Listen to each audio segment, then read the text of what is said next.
Swayam Prabha. Digital India. Educated India.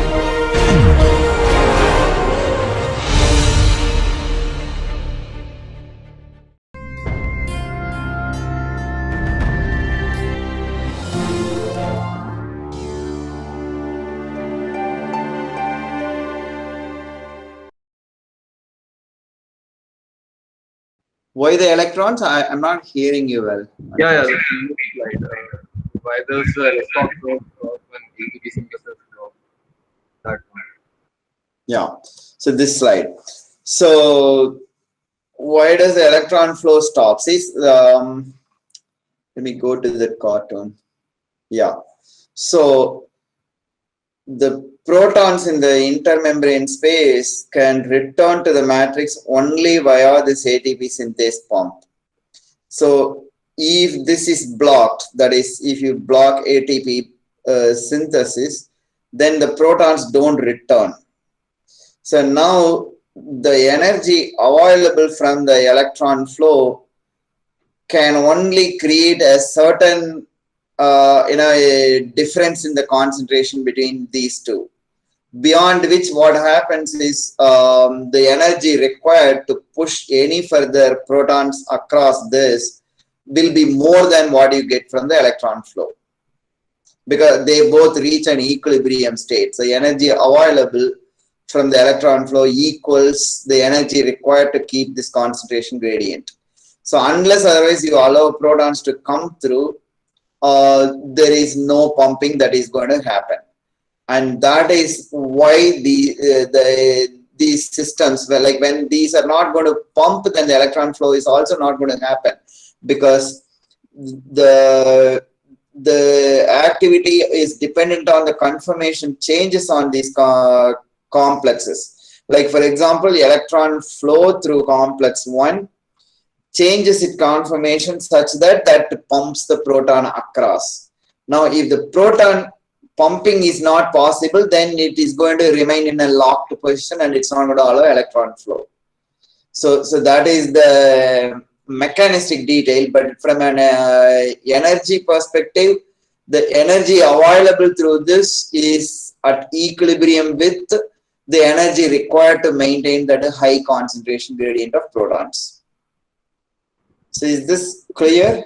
Okay, sir. Thank you. You got it or no? I can give it another attempt if it's not clear. So the main thing is these proteins are going to get locked in a conformation. So unless otherwise proton can be pumped across, they are not going to have a conformation that will allow the electrons to flow through. Okay, great. So let us move on to today's class. Okay, let's continue on the photosynthesis theme that we started yesterday. So this is the place where it all happens. Okay, so chloroplast. So this is like mitochondria, another organelle. So the mitochondria is shown adjacent to this big chloroplast.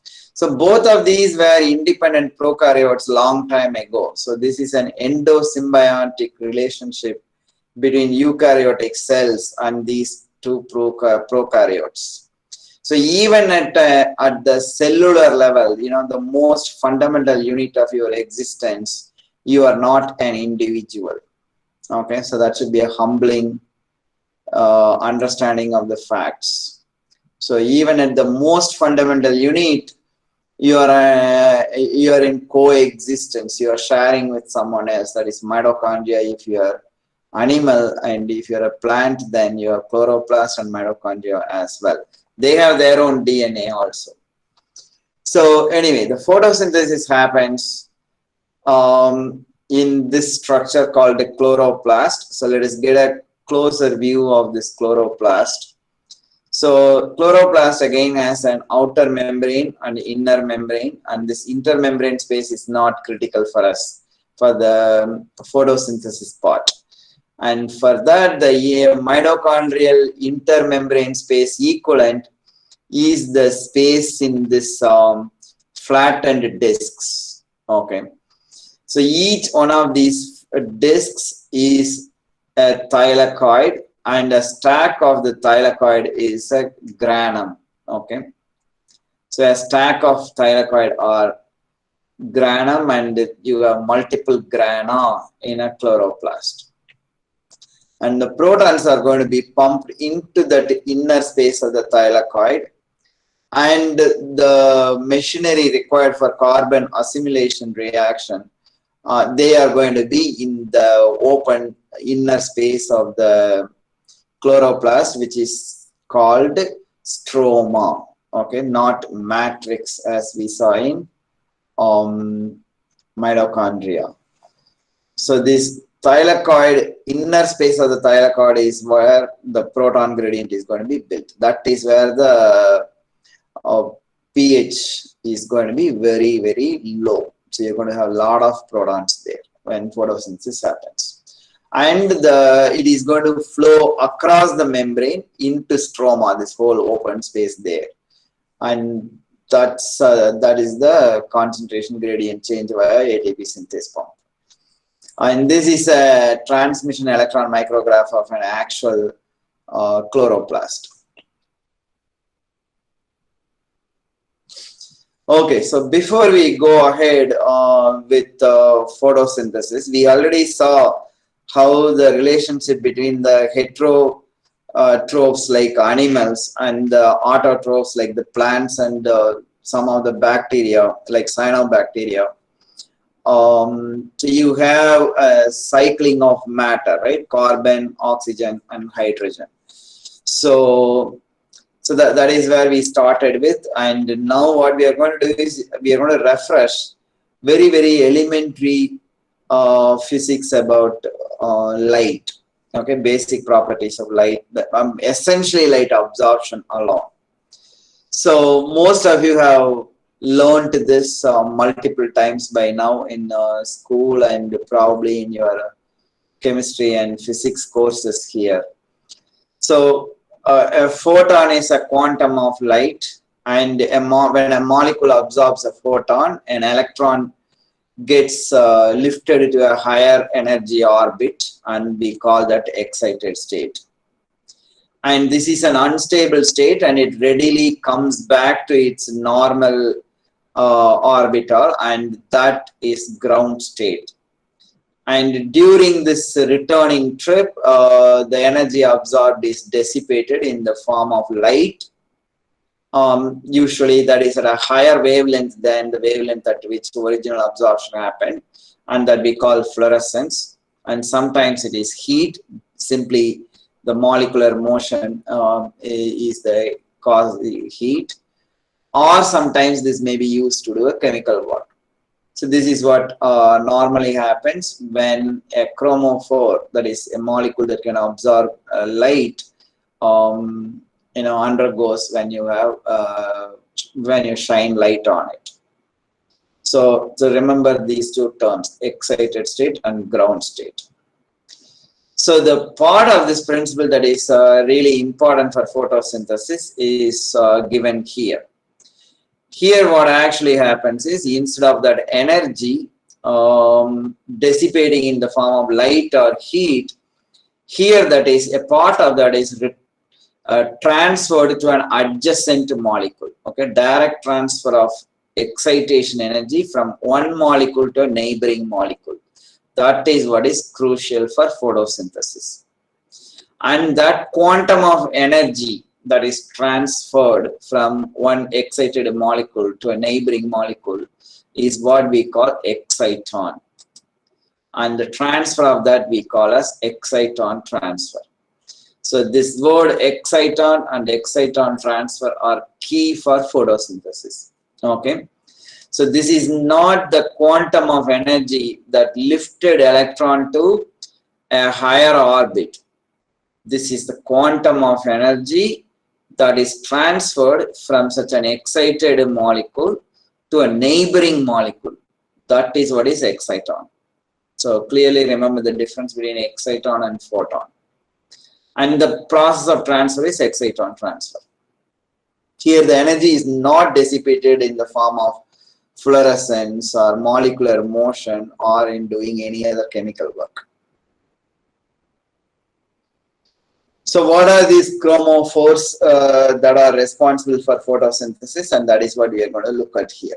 So this structure again is a conjugated double bond structure, a ring-like structure. It's very similar to the porphyrin ring of heme moiety that we encountered in cytochromes in the in complex 3 and 4, and then cytochrome C that is on the inner surface of the inner mitochondrial membrane. So the only primary difference is here you have a magnesium instead of ion that is coordinated to the nitrogen atoms. Okay. And so you have certain variations here, and the variations are only in the side chain and they are marked here. So chlorophyll A is this basic structure. All of them have this phytol isoprene structure, which we have encountered multiple times when we learned the lipid soluble vitamins. So this is chlorophyll A, and in bacteriochlorophyll, which is present in purple bacteria, green sulfur bacteria, etc. We will learn about them as we move along. So they, instead of the regular chlorophyll, they have what is called a bacteriochlorophyll. So there, instead of this, they have this structure. Okay. So that's the difference. And chlorophyll B has an aldehyde group instead of this methyl group. And this bacteriochlorophyll, in addition, has saturated bond between these two carbons here. Okay, and without these modifications, it is chlorophyll A. So this chlorophyll A and chlorophyll B are the main chromophores in the plant and cyanobacterial light absorption system. Okay, in the light absorbing unit, which we'll learn in few minutes. And in more ancient bacteria like purple bacteria and green sulfur bacteria, they have this bacteriochlorophyll. So they have very important differences in terms of the way they do photosynthesis that will come in a couple of slides. Okay, so and the chlorophyll molecule actually a very important concept here again, so pay attention closely and remember it well. So the free chlorophyll, if you excite with light, the energy absorbed quickly is dissipated and it comes back to ground state with no exciton transfer or anything. So that's what happens when you have free chlorophyll in solution.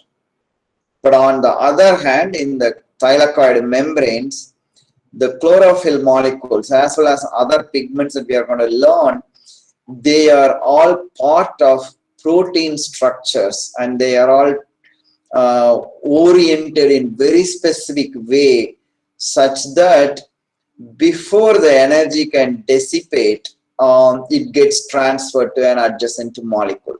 So much of all this transfers happen in solid state, and that's very critical for transducing the sun's energy into useful chemical form in photosynthesis. So that's the main point here. The chlorophyll is always associated with specific binding proteins, and such a structure of these chromophores and proteins and everything put together we call as light harvesting complexes. Okay, this shows the structure of one such LHC, in which chlorophyll molecules are fixed in relation to each other and to other protein complexes and to the membrane. They are in very fixed orientation with no molecular motion or diffusion possible. And this is what enables transfer of that energy, exciton energy, in about 3 picoseconds from the time of absorbance. 10 picoseconds is what is required for it to come back to ground state without transferring to any other molecule, like purely by dissipation. And this transfer, due to all these tight orientations, it happens faster than the 10 picoseconds. So that is the primary thing achieved by this arrangement of multi-protein, chlorophyll, and other pigment complexes. Okay, so the other important point we want to consider here are the absorption spectra of these chromophores. So if you look at it here, let's look at chlorophyll B. So it has an absorbance, so the x-axis is the wavelength. So you have around this region a peak absorbance, and then it has another peak, at the other extreme end around, around the red area you have another peak. And chlorophyll A broadens that absorption area. It absorbs beyond that in this extreme, and in the other extreme also it absorbs at shorter wavelengths. Okay, so therefore they cover, between the two of them, they cover a broader area than what either one of them can do. In addition, we have accessory pigments, which we learn in a minute. Beta carotene, for example. Remember beta carotene, we have learned when we were learning about the vitamin A. So it is it's basically two vitamin A molecules put together is a beta carotene. So that helps in absorption in photosystems, and it has an absorption spectrum shown here. And lutein is another one that is found in chloroplast. That molecule has this absorption spectrum. While these are in bacteria. Okay, so this is not in the same chloroplast. So don't assume that between the various one we are covering this entire sun's spectrum. Okay, so in plant chloroplast, then this region is primarily not covered.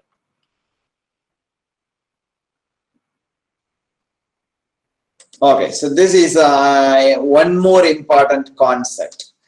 So the photosystem is basically an array on the thylakoid membrane. So the blue things you see are all the lipid bilayer, the head groups of the phospholipids. So now you realize the importance of the chemistry of biomolecules that we learned. So that is what makes us understand what is the head group, what is the tail group, all that. This phospholipid, okay, this membrane. On that, you have these arrayed, this green structure. So this is equivalent of this. Okay, so you have protein molecules. I didn't get into the details. So a functional unit is a trimer with 36 chlorophyll, 6 lutein. So this yellow ones are the lutein. So then you have chlorophyll A 7 of them. And then chlorophyll B, 1, 2, 3, 4, 5 of them. So this whole thing is one unit, one light harvesting complex. Okay, so it has one kind of accessory pigment, but it has 6 of them. And then you have the chlorophyll A and B, and then this protein. So like this, a trimer is what is one LHC complex. And that is each one of these green ones here. Okay, and these orange ones have no chlorophyll, instead they have accessory pigments. And when light is absorbed by one of them, the energy from that excites a neighboring one, and so on from this entire antenna. So this whole thing is an antenna, light harvesting antenna. From that, finally it is transferred to a central chlorophyll molecule, very much like these ones, but these have special chlorophyll A and chlorophyll B. These are called the reaction centers. Okay, photochemical reaction center. So this is where the energy absorbed from the light is used to make one electron donor to donate an electron, and an electron acceptor to accept an electron, and you therefore create a charge gradient. Okay, so an electron is really lifted to a molecule with very low reduction potential, and from there now it can do a downhill transfer, like what happened in the mitochondrial inner membrane. So that electron transfer, actual electron transfer, and therefore generation of a charge gradient happens in the reaction center. So from these, it's just the energy transferred and their electrons go back to normal. And finally, it all comes to this. So this entire array on the thylakoid membrane. So if you take a thylakoid membrane, a part of it, and there you have so many of these. And all of them harvest energy from the sun, and it is transferred to this reaction center. Okay. So antenna chlorophyll bound to protein, carotenoid and accessory pigments on the membrane. So these molecules absorb light energy, transferring it between molecules until it reaches the reaction center. Okay. So reaction center is where the energy of a photon into separation of charge and initiating the electron flow. So this is an important thing you need to remember. So chlorophyll molecules, first of all, do not exist in isolation. They are part of a rigid protein pigment association called LHCs. And these LHCs, many of them exist on the thylakoid membrane, calling the light harvesting antenna. And from them, it gets transferred to the reaction center. So at the reaction center, now let us look at this. So in each one of these antenna molecules, antenna chlorophyll molecules, like one of the many green structures that we saw. See, these are inserted through the membrane because these are integral membrane proteins. Okay, so they have hydrophobic residues which can interact with the membrane's hydrophobic tails, lipid tails. So in any one of these antenna molecules, light absorption leads to the electron excited to a higher energy level, and then it returns to the normal by transferring to another adjacent molecule, and so on it goes on, and then finally the energy is transferred to the reaction center. And when that happens, so this central part is actually the reaction center. So this is an acceptor, this is a donor, and here it is lifted, and therefore it is really donated to a molecule that can accept electrons. And when that happens, you have a gap, and this is called electron hole. Okay, and that needs to be filled, and that comes from an electron donor. So the ultimate electron donor in cyanobacteria as well as in plant chloroplasts is water. So water is split, oxygen evolves, and the two hydrogen atoms, and they are the ones that provide the electrons to this. Okay. So in that we will learn towards the end of this discussion on the photosynthesis. I'm not sure we'll cover it today. We may not go that far. So that we will see later. So this is right now for our conceptual understanding, it is an electron donor. So from electron donor, this gap is going to be filled. This electron hole, so written here, the electron hole in the reaction center is filled by an electron from an electron donor. So this is what happens. So now at the end, what you have is a clear separation of charge. An acceptor has an extra electron and a donor does not have an electron. So you have a charge difference. And this is what initiates the electron flow. So much of what we understand comes from studies in bacteria because they are simpler systems, easy to grow in large number and isolate, purify, crystallize, and understand the mechanisms of electron transfer. So most of the work has been done using bacterial systems. A very ancient bacteria that does photosynthesis is purple bacteria. Okay, so this purple bacteria uses bacteriochlorophyll. Okay, so the bacterial cells that use bacteriochlorophyll, they do not split water. So water is not their electron donor. So therefore they do not evolve oxygen. They do not produce oxygen. So the oxygen produced by photosynthesis comes from water, splitting water. It does not come from carbon dioxide. So remember that. Often people confuse that. So therefore these are non-oxygen evolving photosystems. They use the sun's energy. So photosynthesis happens. So do not always connect photosynthesis to oxygen or water. That is only with cyanobacteria and plant chloroplasts. So in purple bacteria, what actually happens? Let us look at it, because this is where much of the study has been done. So the reaction center, when gets excited by the exciton transfer, so this is the excited state. So the energy difference is shown in the y-axis. So from there, electron flows to a pheophytin, which is a quinone like hydrophobic pigment, light electron carrier, intermediate electron carrier. So this pheophytin, so we didn't consider pheophytin here because I just wanted to keep it simple, and so we learned about chlorophyll A. Oh, I skipped this carotenoids, but I can't skip. Yeah, so pheophytin we don't have.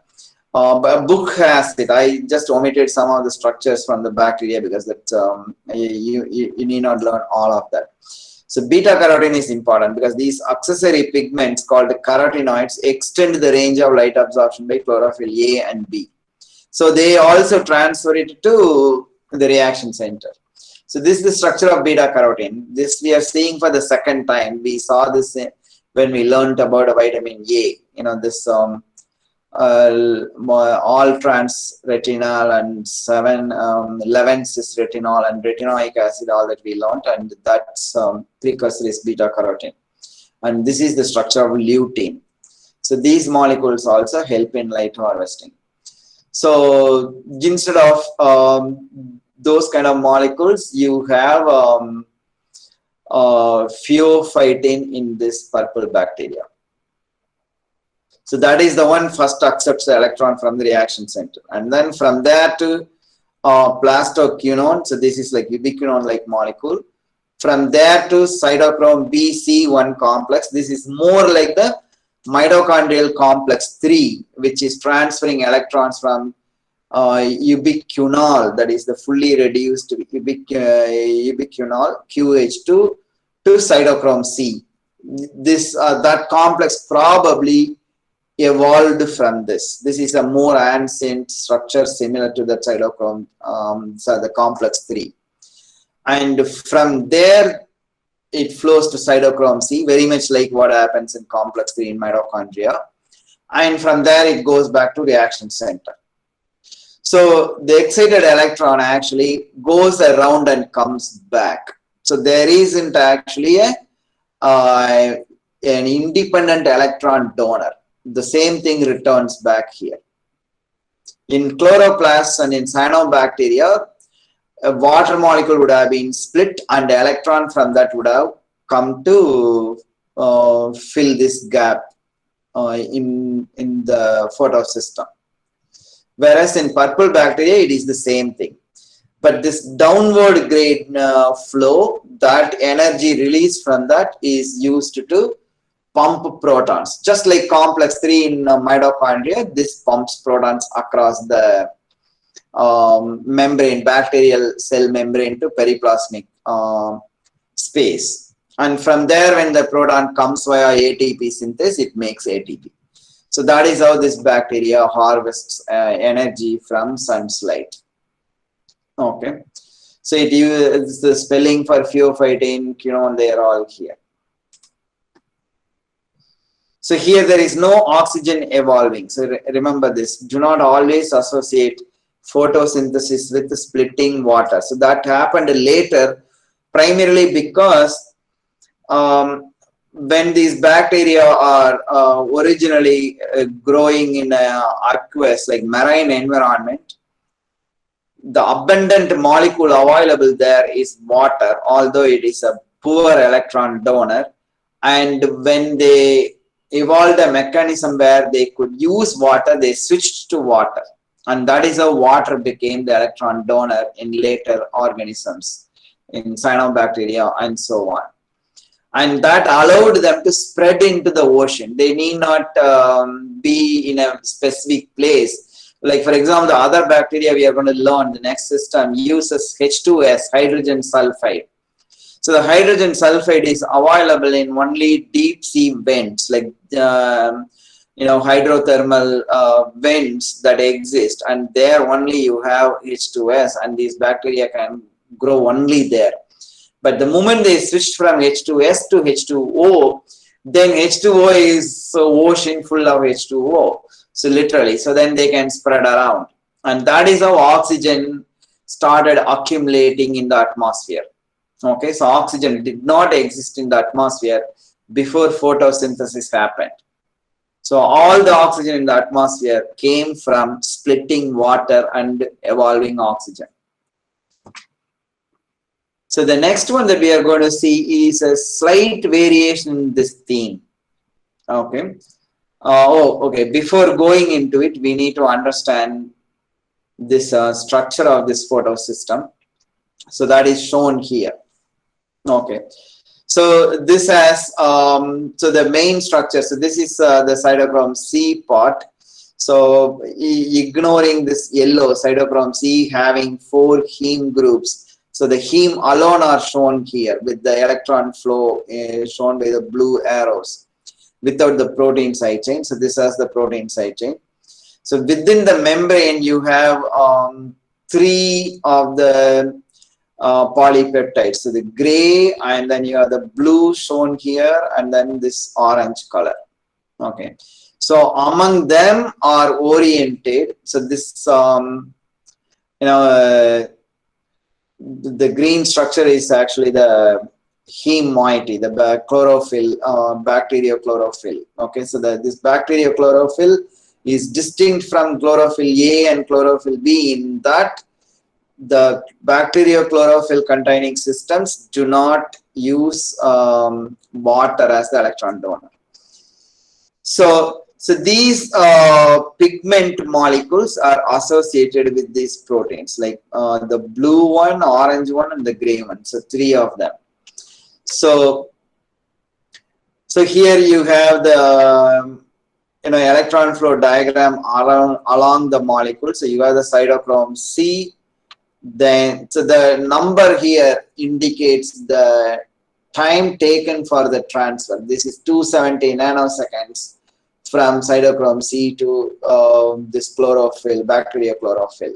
Okay, so this is a special pair. So this is the reaction center. So then you have accessory pigment chlorophyll, bacteriochlorophyll. So 2 pairs, so 4 molecules of them. Then so that is 3 picoseconds. Okay, so when the light excites, for this to go to the next one is only 3 picoseconds.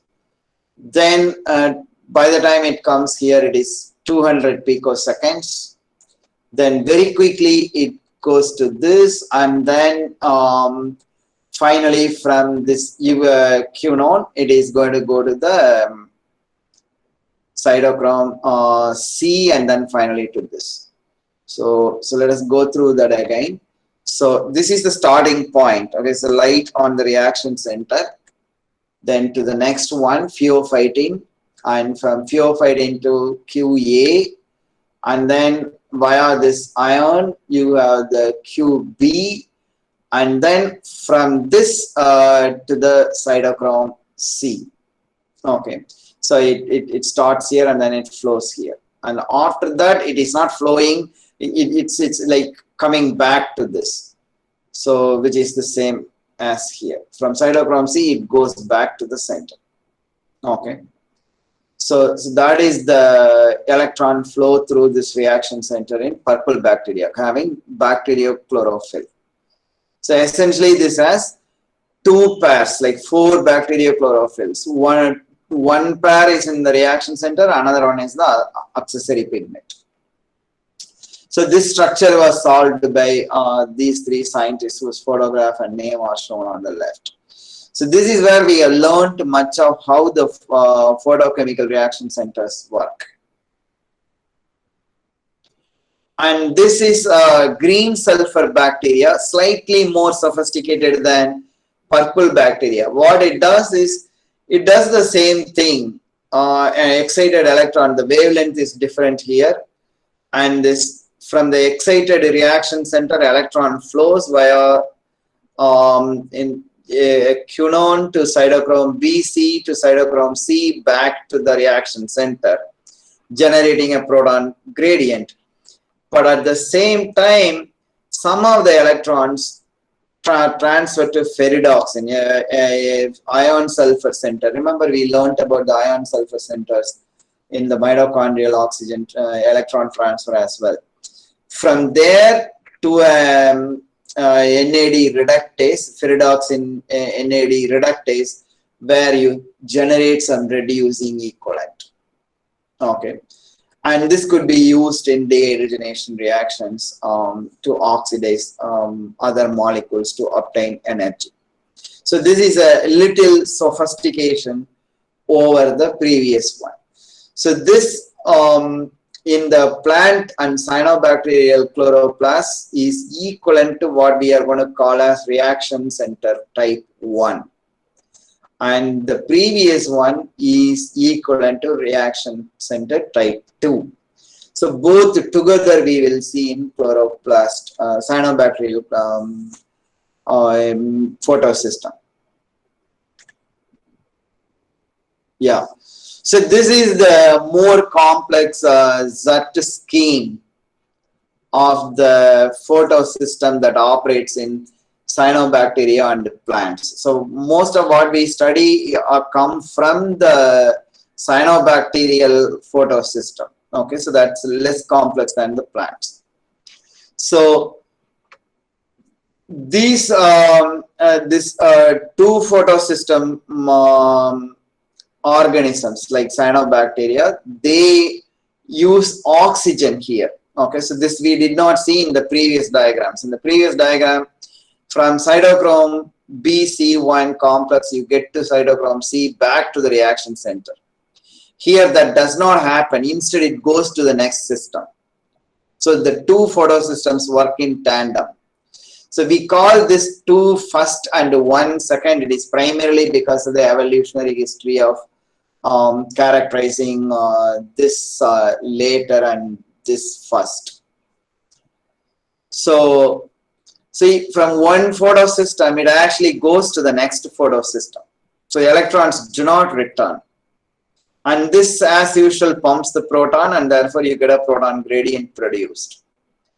And so therefore the electron hole is filled by electrons obtained by another really amazing molecule called the oxygen evolving complex. We will learn about it probably next class, which will be next Tuesday. So here the electrons are obtained by breaking water into oxygen, and so that is where we get the electrons, and that electron gets to the reaction center. So this is an important feature of the oxygen evolving photosynthesis or oxygenic photosynthesis. These use chlorophyll A and B. These do not use bacteriochlorophyll. And the purple bacteria and green sulfur bacteria, which did not evolve oxygen because they do not split water, they are called anoxygenic photosynthesis. So most of the time in our imagination, photosynthesis means we always associate with oxygen. It's not the case. That's only in oxygenic photosynthesis where water is the donor of electrons. And therefore, when you split water, you end up producing oxygen. The other ones do not.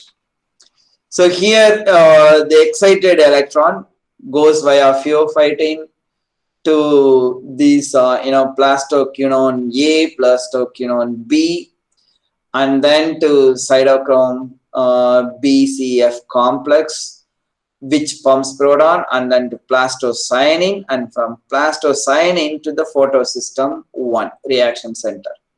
And this can also absorb light.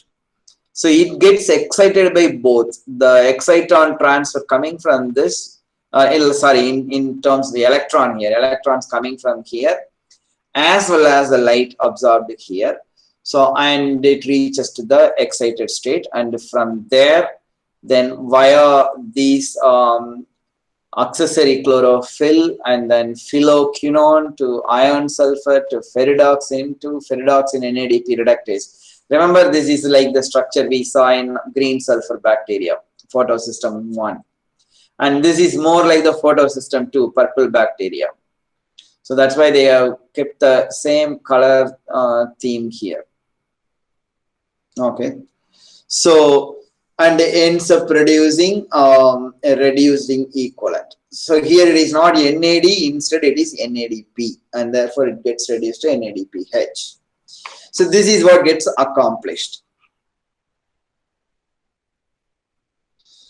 So the end result is this: you have 2 water molecules split to evolving 1 molecular oxygen. So that's the reason to satisfy the stoichiometry, we start with 2 water molecules, and therefore you get 4 electrons, and they go and reduce 2 NADP molecules to NADPH plus H plus.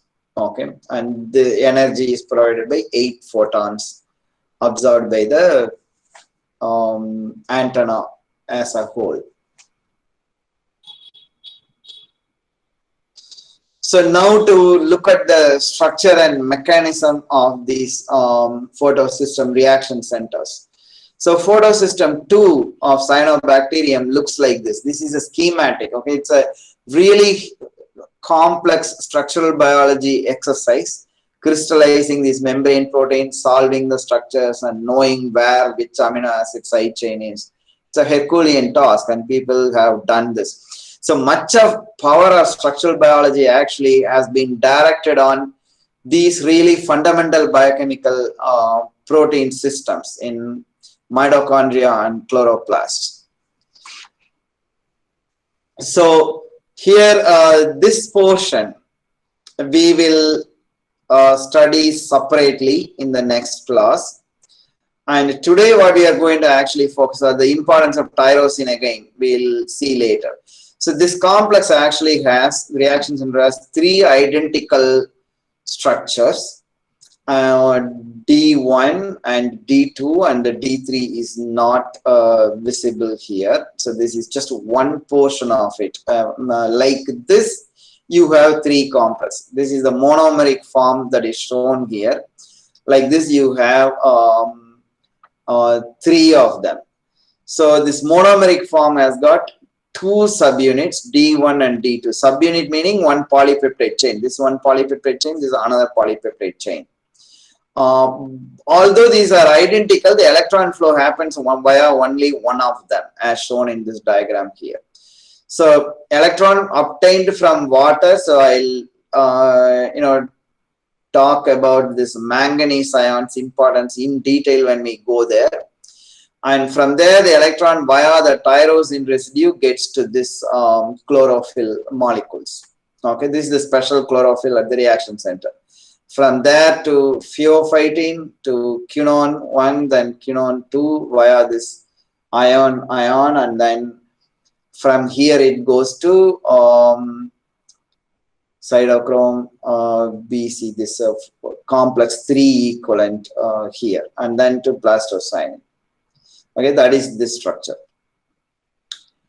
And photosystem 1, again, the main point that I am not telling at every one of the systems is the transfer here is happening in solid state, requiring very, very little time. It is a matter of single-digit picoseconds. That is primarily because of the rigid orientation of these pigments and proteins, etc. They have very specific orientations such that the transfer happens nearly instantaneously.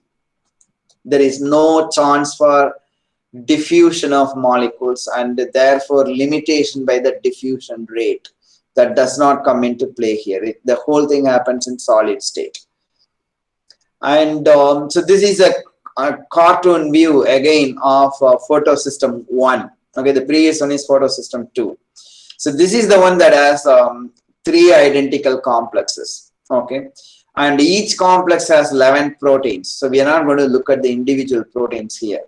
So So this has three subunits, subunit A, B, and C. And so this is the path of the exciton transfer. So these are the antenna chlorophyll molecules in their own respective light harvesting systems, okay, light harvesting complexes. So you have the proteins associated with them. Each one of this is equivalent to this structure. Okay, so I want to make sure that you remember the correct orientation and mapping within these systems. So that is what you have here. So to the reaction center, okay, and you get electron from plastocyanin also from photosystem 2, and the excited one flow in this direction, finally to this ion, and then to this subunit C to the ferredoxin, and then ferredoxin NADPH oxidoreductase will transfer to NADP. So this is on the stroma side, the open internal space within the chloroplast. And this is the thylakoid membrane. So this is the inner side of the thylakoid discs. And this is the actual crystal structure of the trimer, looking from the thylakoid lumen, okay, from inside the thylakoid membrane. If you look on the surface of that membrane, this is how it is going to look like. So the gray structures are the protein subunits, and so they are basically there to hold these chlorophyll, the light harvesting chromophores, chlorophyll plus the accessory pigments in the correct orientation, and they are shown in color. Since all of them are not going to be readily visible when we have the protein subunits as well, this image shows the pigments without the polypeptide chains. Okay, so this is the ion sulfur center shown here. So these are the bacteriochlorophyll. Okay, so let me walk you through this slowly. So the monomer of this photosystem 1 with all the proteins omitted. Okay, so this is for one of them. And revealing the antenna and reaction center chlorophyll, like the green that you see, the dark magnesium, you need to zoom in and look at it. At this, you don't see the magnesium there in each of these chlorophyll. And the carotenoids are the yellow that you see around there. And then this is the iron sulfur of the reaction center. Okay. So this is the structure of the pigments alone, and they are all held in this rigid orientation by the polypeptide chains. And this is what we saw in a cartoon view here. And okay, so we will run out of time if I get into this detail. So, yeah, go ahead. In the photosystem 2 of cyanobacteria, there's a P side and an N side. So, is there an electron gradient there also? In the photosystem 2 of cyanobacterium. Right, yeah. So there was a P side in the lumen and N side in the stroma. So there's a electron gradient there also. Because I don't yeah. Here you have electron gradient. See here, this see in this big shaded red arrow indicates a proton gradient, and that is happening. See, I'll tell you with this, and then I'll. Okay, so I can draw, right? I keep forgetting that. So you have this thylakoid membrane. So this outside we will say this is stroma. Okay, so this whole structure is here on this. So the proton is pumped across this. And therefore you're going to create more protons here than here. So you're going to have a gradient. And then you have an ATP synthase pump through which when it comes, you are going to make ATP. Okay, so that happens. So there is a gradient generated. So the whole purpose of this is to generate gradient. It is not simply to reduce NADP. So that is what this bacteria does. See, if you look at this one, the electron comes back to it. So the whole thing is in the membrane, and this is happening on the membrane. So here, simply to avoid diffusion or dissipation of energy, these are in solid state and therefore quick transfer. And in this process, the electron has come back. So what is the work achieved? The work achieved is the pumping of the proton across. Here, of course, you don't have thylakoid. This is a prokaryote. So here, like the mitochondria equivalent we saw, so here it is the cell membrane acts as the barrier, and the protons are pumped across the membrane onto the periplasmic space between the bacterial cell wall and the bacterial cell membrane, and that acts like the thylakoid lumen.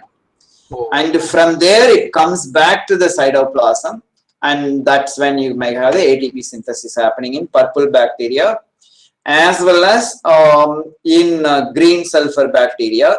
In addition, green sulfur bacteria can do this as well. And cyanobacteria is also bacteria, so it doesn't have organelle. So there again, it is the plasma membrane that acts as the barrier. Only in chloroplasts, what I drew here applies. Is this clear? Yeah, thank you.